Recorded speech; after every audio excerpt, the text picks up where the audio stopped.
How much of that is a metaphor for how people treat people with empathy and sympathy in this current world? That is the perfect metaphor. And this game gets more devious the deeper I think about it. This is Stat Bites. My name's Chris. I'm a data analyst and an ecological psychologist. And what I'm interested in is human-environment interaction. And today we're going to get into the first episode of Mr. Beast's new little Squid Game show. Because they're playing a lot of games with the environment, on the psychology of the people taking part. And there's a lot of interesting repercussions to the rule sets involved. So anyway, let's get into it. I am standing on $5 million of real money, the largest grand prize in entertainment history. And competing for this $5 million are these 1,000 contestants. Come on in! Now, I'll tell you what I'm expecting from the outset from watching other games like this. What they're going to try and do is weed out different personality types. People that were otherwise rational minded are able to compete in different ways, and they want to get to a small subset of people who are going to be very tit for tat in their behavior patterns, very sort of narcissistic or manipulative, and people who are going to be able to draw the camera to them, and they're going to want to get rid of most of those reasonable people from the outset. So I'm expecting those rule sets to reflect that. There's a lot of clowns that want to donate the money. I'm buying jet skis and gold chains. That last guy there, he's the kind of people that they want because they're more extroverted, they're more sort of self-believing and self-focused, to put it politely, and then they're the people that are going to bring in the viewership because they're going to be a more cutthroat than other people. We even built an entire city. I'm Mr. Beast, these are my 5 friends, and what you're about to see will blow your mind. Before the games begin, I have an offer for all of you. Most shows have a grand prize of $1 million. But on our show, we're going to give away $1 million before we even play the first game. Very self-congratulating already, which kind of fits Jimmy's persona, I think. Of like, look how awesome I am and how much I give away. And once again, this show is giving away more than any other show ever has. But it's done in that very self-congratulatory fashion. But we're not here for Jimmy bashing. We're here for the show, so I'll stop. Throw 10 minutes on the clock. You will have this 10 minutes to make a decision. Stay in the game or press the button on your tablet and eliminate yourself. Those of you that eliminate yourselves will evenly split this $1 million. Wow, there's a few different strategies that are going to be at play here. So, are you for somebody that just wants to get the big payout straight away? Or are you somebody that wants to leave with something that you've got? Like, no matter what it is, you've turned up, you've got your face on the show, and you're going to leave with something no matter what it is. And notice as well how the buttons were green. Take the bribe is green, when typically bribes are associated with red. And I find that interesting, but I'll see if it comes up later as to why I find it interesting. But let's see how this plays out and see what the people do. What will my family think if I say no to so much money? What I'm actually expecting is to start off with one person whacking the button, and then a little while later another person, and then a little while later another person. And the closer you get to 0, the more people are just going to go brrrr. When if you're out for it to try and see if you can get through the rounds and see how much you can get out of it, trying to get to max, if you want to maximize your outcome, the best thing to do is to wait and see if the outcome fits what you want or expect, and then try and see if you can get better the next round. But obviously we don't know what the next round holds, and Mr. Beast games are known for throwing in curveballs, and I hope these 1,000 people have done their homework. So do you want to leave with something, or do you want to risk it? Do you want to risk everything for the chance of a curveball in the next round? Because obviously it's not going to be the same game twice. Oh, we got one! We got our first 20 seconds. It took that guy 20 seconds to press it. And I think that is a guy that's like, you know what? If I can get the $1 million, I can get the $1 million. But if I don't get that, I'm leaving with something. So fair play to that guy. Under 1 minute remains. Don't you dare! Get out of here! So many, it's going to go brrrr. Watch this. 40 seconds left. 10 seconds! You should press it now! Hey, y'all are crazy!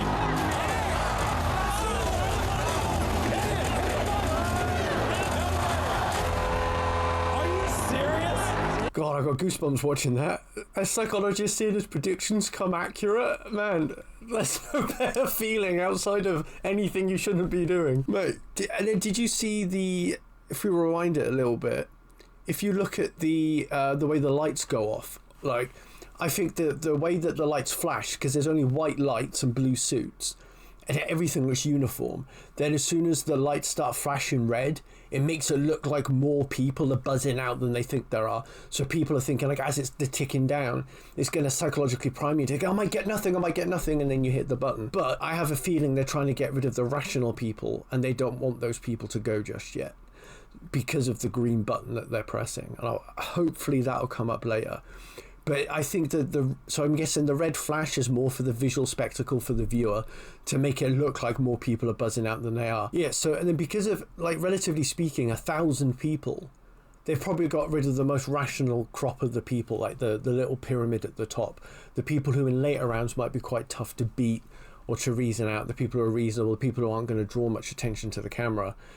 You know, people who've just turned up for 10, 15 grand. Congratulations! You each just won a little under $20,000! That would change my life right now. I would take that. I would be very happy with that.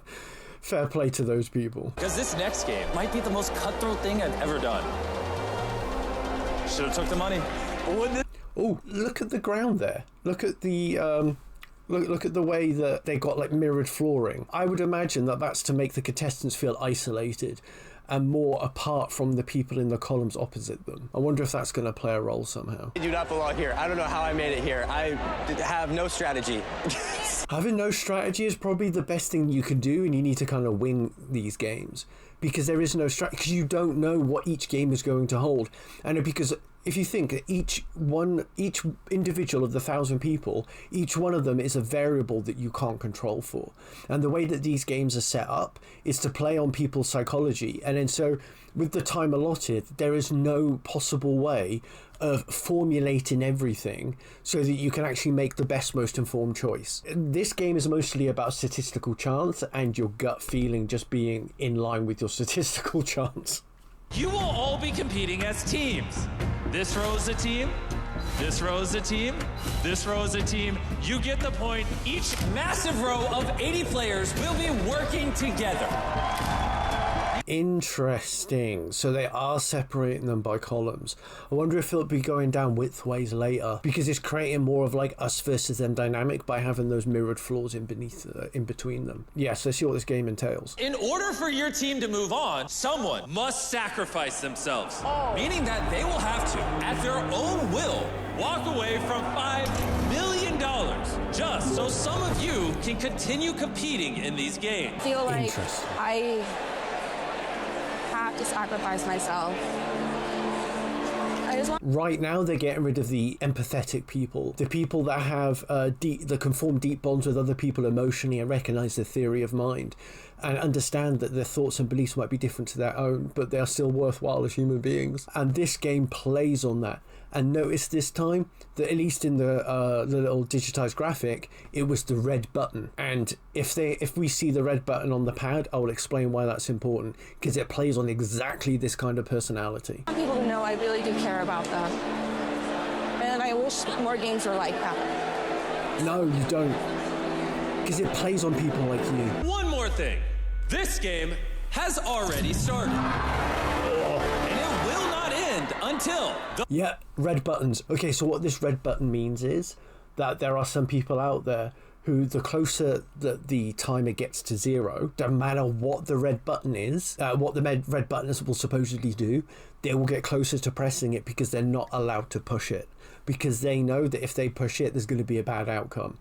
And then for a lot of these people, the bad outcome is going to be for them. Stanley Milgram did a study about this, where he was getting people to electrocute other people in a room adjacent to them if they answered a question wrong. But the thing is that there was nobody being electrocuted in the other room, but the person taking part in the experiment thought they were. And then so every time the person got the experiment wrong, they pressed a button, and then the other person in the other room faked going, ah, and then they could hear all the electricity and all that stuff. And then so there's like an obedience to authority involved here. And then that's going to be combined with, I shouldn't press this button right now. And then people, like as the Milgram experiment showed, or suggested rather, is that people will press these buttons in spite of severe circumstances. Even ones that will lose you $5 million and you'll get nothing in return. And that's why this thing is specifically is weeding out that personality type of the empathic people. Very devious, very manipulative game. Oh my god. The last 3 rows to eliminate someone will all be eliminated together. Only 9 of the 12 rows will be moving on. Click it. Come on. Oh, whoa. That was good. Let's go. Congrats. Wait, come on, quick. Please. What's holding you back? Somebody else might do it. Somebody! Get over the edge of 70 and push the button! And then, of course, there's no time, because it's the time that you're competing against is these other rows. And then, so they've built this false camaraderie between the teams. They're not teams. They're 1,000 individuals, and only one can win the $5 million. And this game gets more devious the deeper I think about it. And then, so the timer is actually the elimination of the other teams.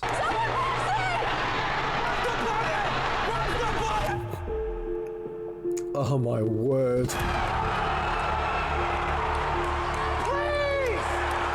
This comes down to which row overall has the less empathy than the other rows as a median value. Oh my word. And all you need is one empath to help you survive.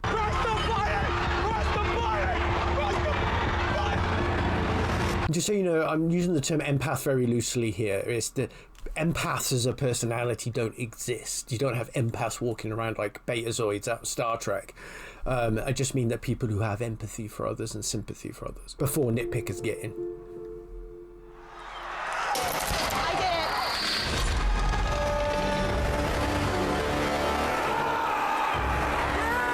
it. I wish my body language skills were quicker because I'm autistic, but now I'm replaying her body language where she was pacing back and forth, looking at people, wondering what's happening. She wasn't jumping up and down. She wasn't communicating outly with others. She was very much in herself. And then you could just tell she was going to push the button. And I wish I'd picked up on that because they showed us doing it twice. You're welcome. False thank yous. They owe you nothing. Yes, there are the self-absorbed, self-focused people right there. Oh my God!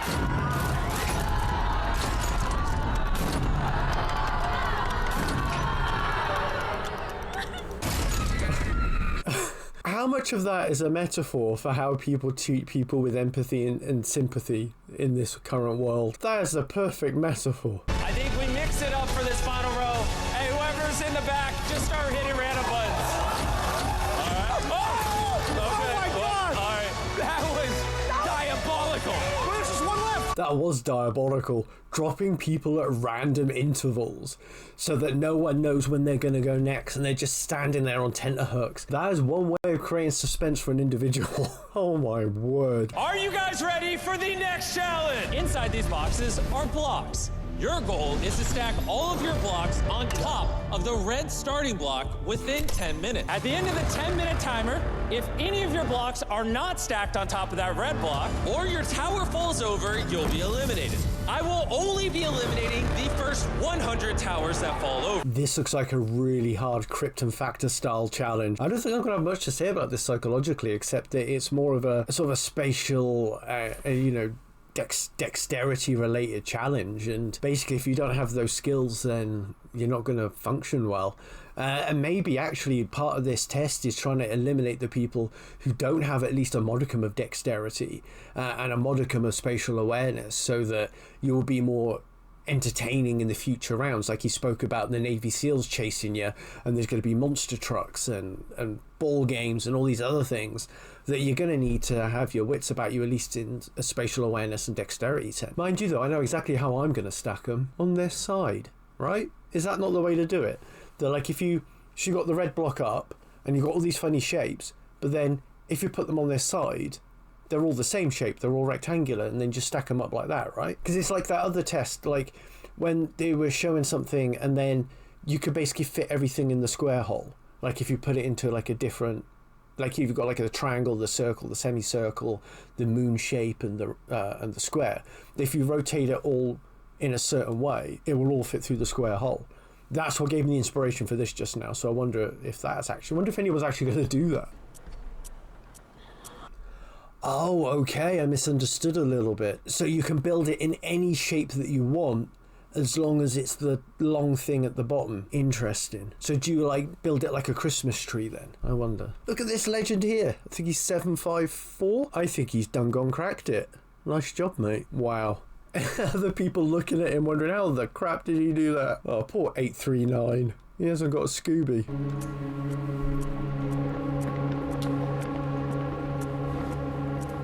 591's doing a good job. And to be fair to the contestants, there's a lot more bloody shapes than I thought there was. Oh my word. 197's got a good idea. He's setting it up on the ground and then he's going to transfer it to the red thing, whereas almost everybody else has assembled it on the red block. Nice strategy. I wouldn't have thought of that myself. Very solid. Yeah, you want to go over there because it's leaning a little bit. To the left? No. You want to go over here. You want to counterweight it. Yeah. Would you trust anybody else in that position? Oh my word. We'll see if this actually collapses or not, because you could imagine that like every single individual you eliminate, that's it. But then they could be making alliances if they're thinking, oh, I can get into the city, I can create alliances now. Which strategy would you personally go for? Would you screw people over now, or would you help them now so that then you can make alliances for later for possible future contest? Mine's done, but I can do.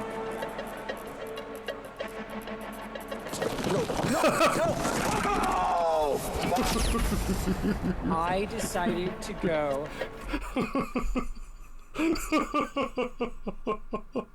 What a muppet! Why would you do that? Oh, 714, mate. You got it, babe. Come on. Trust yourself. I don't even know if I still...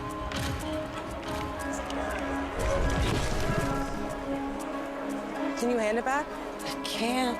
Sorry. I can't. Interesting. The games begin, hey? She totally could hand it back. It's not a big movement. For this game, you will again be competing in a team.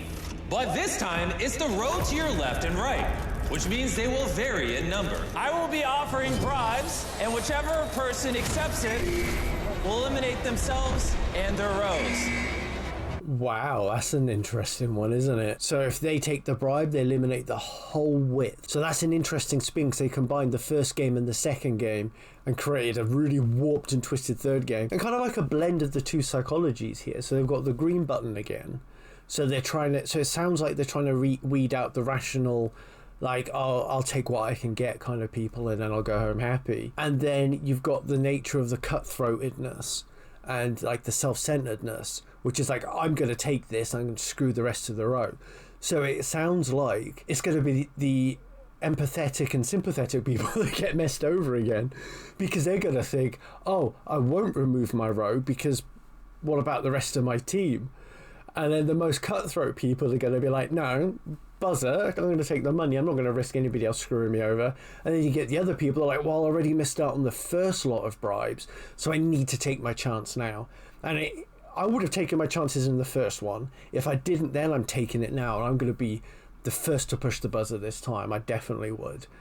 No shame here from me. Bribes will keep going up, and we will keep eliminating rows until we have 500 people.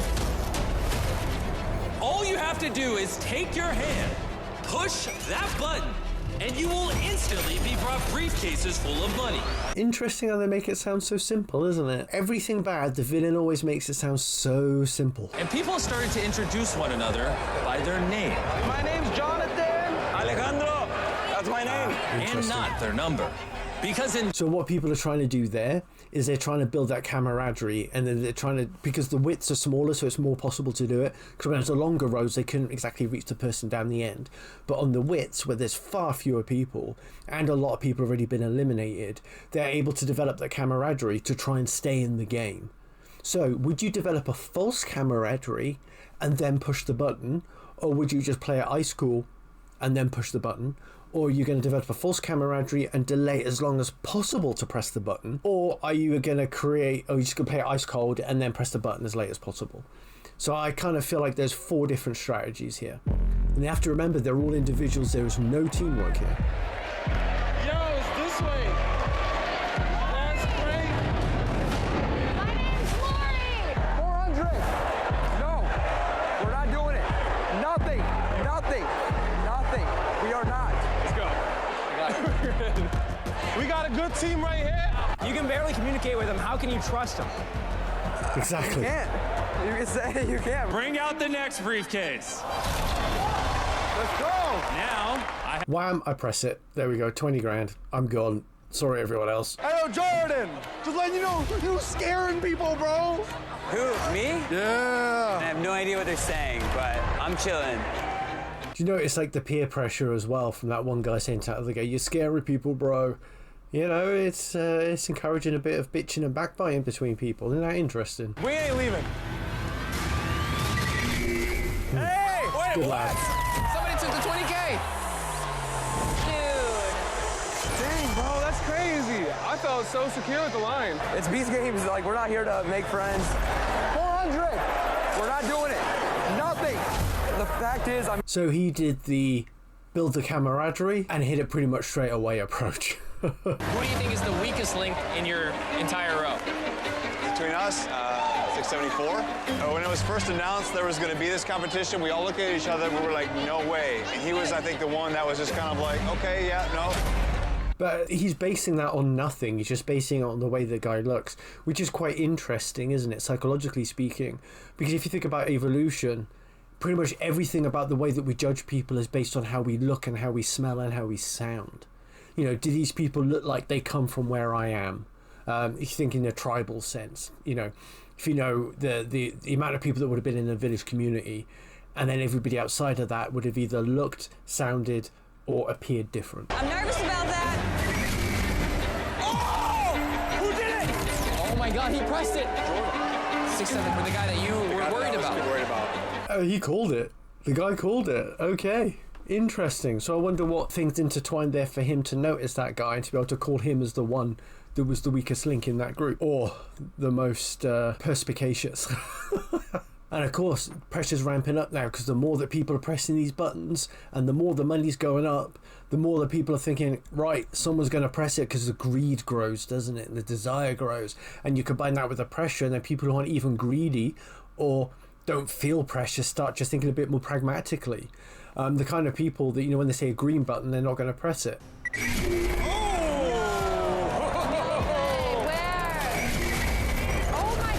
looks like someone hit it. Sorry, babe.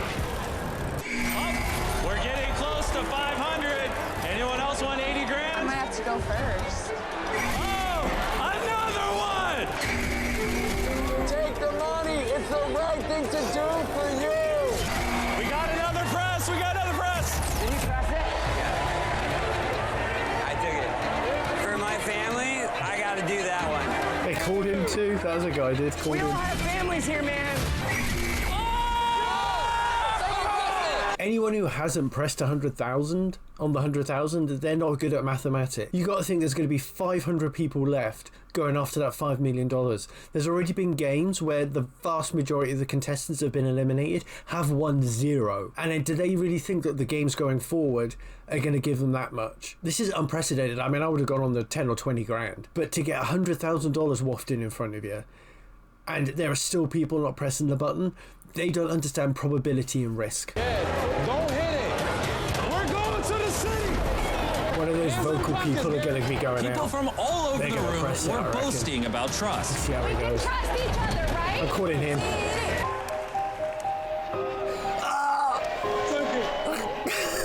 Fucking goosebumps from a dumb show, man. Oh, mate. I mean, the camera was focusing on him so much and he was so vocal. It couldn't not be him. Look at that betrayal she That is the feels. end. He If played your that. tower is white, you are officially moving on to episode 2. So there you go. Some things I predicted right, some things I predicted wrong, but it wasn't about the predictions, it was about the psychology behind it. And so what do you guys think? Do you have any other perspectives or anything to add? And remember to please comment, like and subscribe, and I guess I'll see you on the next video.